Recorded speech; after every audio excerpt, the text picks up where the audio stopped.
Eh, ikut tumben rajin anak oh. Ladang eh.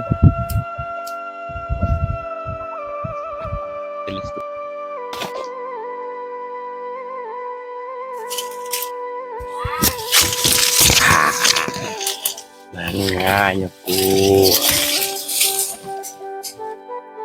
deh rajin anak ketinggalan lain.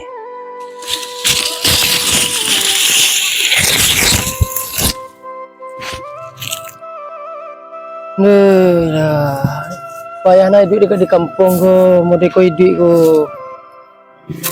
Orang di rantau nak tahu je jambo lai. Dari mati orang rantau dah pulang-pulang lu. Wah, cewek ni ko. Mau deko lai di kampung ko. Rantau orang nak tidur je wak. Bawa di pasar lenya, siapa yang kakak yang kada bali yo.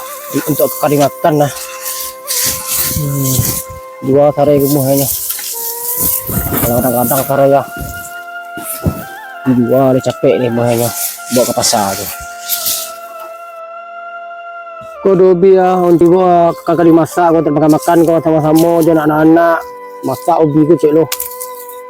Ubi ha banyak ubi ya. Masak di rumah kau. Apa kerja ke ni? Ya ada ubi ya untuk masak di rumah ha. Anak rumah banyak dah. Oh, Apa tu? banyak anak ni. Adalah ada bampek rumah. Sampai lagi ni mah bahan ni kita tang. Ni pergi ke Rajo lo keluar. Ke Rajo. Ya. Oh, aku kan juga lagi ni. Batu kang lo.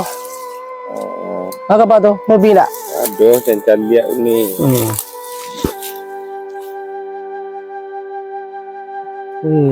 Dah banyak ladang ah.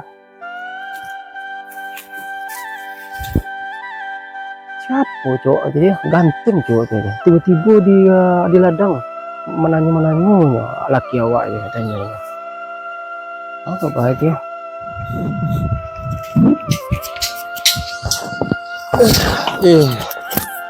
Asal kau cuek rancak tadi tu. Kata-kata berarti soal irut. Terlalu terlalu masak. Dia buat. Nak tegak awak deh. Ada ladangnya panek deh. Long mau heleh masak rumah lo. Nak dua kakak masak lo, akan masak ke yo. Ubi lah kena jual lo.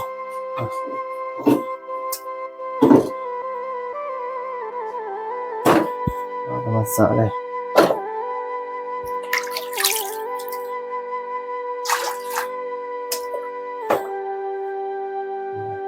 Cari keluar mau kamu tak masak boleh ni. Pola kau dia masak deh. Pergi keluar mau ada.